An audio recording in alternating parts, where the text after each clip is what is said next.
So you want to main Nox, Goddess of Night. First, ask yourself, why do you want to main Nox? You hate loud people, so you just want to silence them all the time. Nox has high crowd control. She has a ton of damage output. Her escape is great. She's a pretty safe mage. But before you choose to main her, it's good to know the cons of Nox. To do a lot of damage on her, you have to hit her combo. If you miss her combo, you don't really do anything else. Nox is a SMITE Roman mage. SMITE has classified her as an average god, and I personally find her hard in Conquest, but in every other game mode, she's pretty average. If you're an experienced Nox player, or you just love playing her, feel free to leave any of your own tips down in the comments below. In this guide, we're exploring Nox in mid, going through her abilities, attack cancelling, combos, builds, counters, what not to do, and general combat tips. We'll be going through this guide from a Conquest perspective, but you can easily implement this guide into other game modes as well. With that, let's go through Nox's abilities. Nox's passive, Flame of the Night.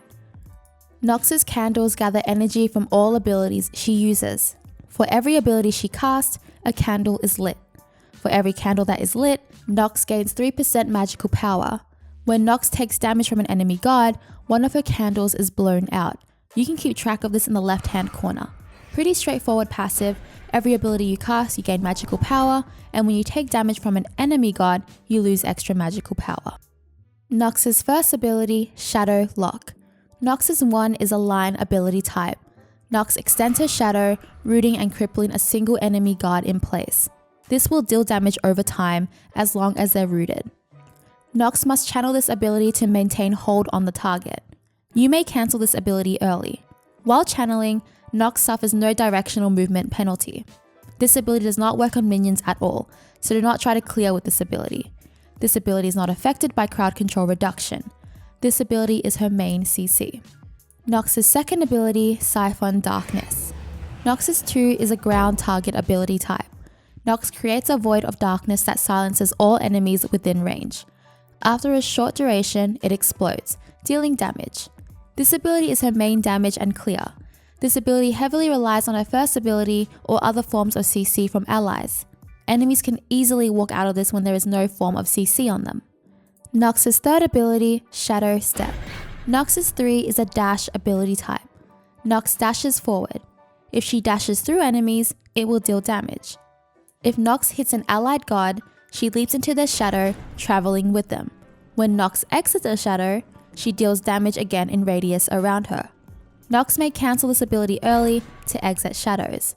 This ability is her main escape and also does pretty decent damage. When you're in an ally, you will take no damage at all as long as you're in their shadow. If you time it right, you can pop out of their shadow to damage the enemy or secure a kill. I usually like to use this ability on melee gods if I were to use it aggressively. You can use this ability to help clear minion waves as well, but do keep in mind that your escape will be down if you do this. Nox's ultimate, Night Terror. This ability is a line ability type. Nox unleashes a vortex of dark energy that explodes on contact with an enemy god. It will deal damage to all enemies in range and apply damage over time. Enemies hit are also weakened, dealing less damage for the duration. This ability is pretty easy to dodge if you're going for a single target. Enemies who are anticipating your ultimate will be easily able to move out of the way. I usually like to use this ability in teamfights as it's much easier to hit enemies when they're bunched together, and they will also become weakened, which benefits your team. Now let's get into the leveling priority for Nox's abilities. For the first 5 levels, at level 1, her 2, at level 2, her 3, at level 3, her 1, at level 4, her 2, at level 5, her ultimate. For leveling priority, her second ability for increased damage, her ultimate for increased initial damage and damage over time, her first ability for increased damage, her third ability for increased damage. So basically, 2, 4, 1, 3. Attack cancelling on Nox. Attack cancelling allows for some extra damage. Basically, if you watch closely, it will cancel out some of the animation and go right into another basic or ability. This gives you consistent DPS and is not mandatory to learn if you don't want to. Nox doesn't need attack cancelling, but you can learn it if you want for some extra basic attack damage. For her first ability, her 1 on quick cast, I would keep it on normal cast though if you do need more time practicing landing her first ability. As soon as you basic attack, use her first ability. For her second ability on quick cast, as soon as you basic, use her second ability. For her third ability on quick cast, as soon as you basic, use her third ability through the enemy. You're basically traveling with your basic attack damage. Combos for Nox. Before we get into combos, a few pointers. Nox's first ability is not the easiest to hit, unless you're playing other game modes outside of Conquest. Her combos heavily rely on her first ability, so if you miss, you don't really do anything else. So don't be bummed out if you find yourself missing her first ability a lot. Practice makes perfect. Her third ability, her dash, can be both used as an escape and aggressively. I tend to really enjoy using it on the melee allies, as I can easily pop it off when they're close to the enemy. I have secured many kills using it this way, but of course, if you use it that way, you won't have an escape, which is a risk you'll have to judge for yourself if it's worth it or not in a particular situation. Nox's main combo, 2 and 1.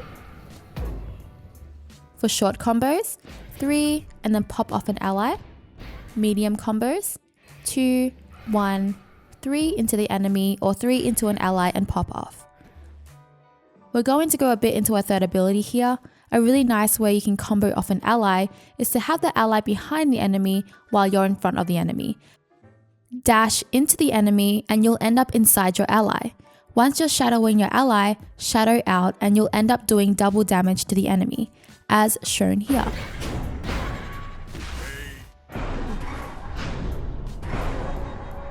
You can follow up with your ultimate in any of these combos if you feel the need to. Builds for Nox. Builds always depend on what kind of enemies you're up against. My builds in this video are just a general guideline. You can adjust accordingly depending on your game and situations.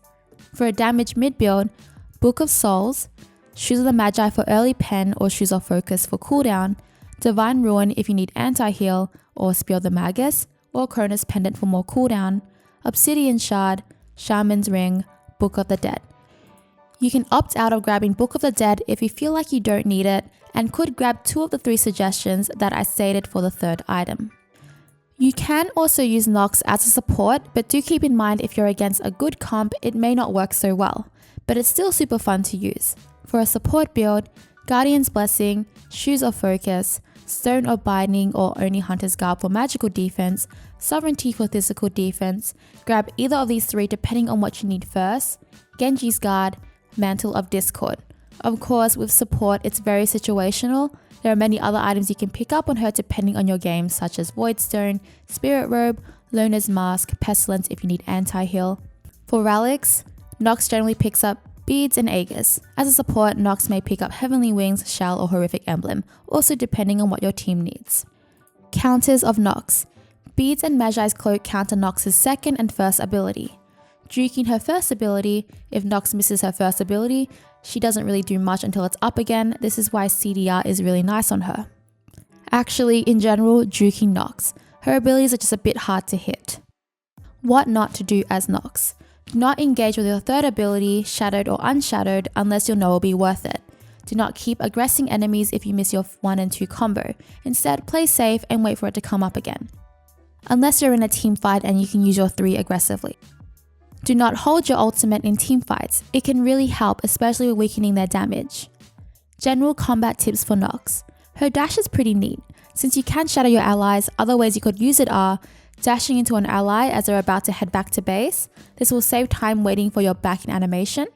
Dashing into allies of high mobility like Jingwei in base or Apollo, Kern and Athena, you'll get anywhere instantly with them. Remember to use your dash to avoid damage by shadowing your allies.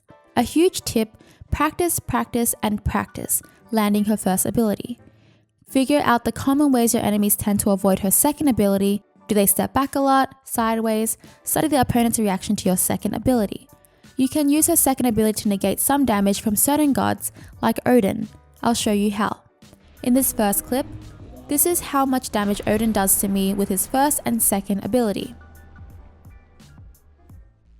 Now in this clip, I'll negate his jump damage with my second ability.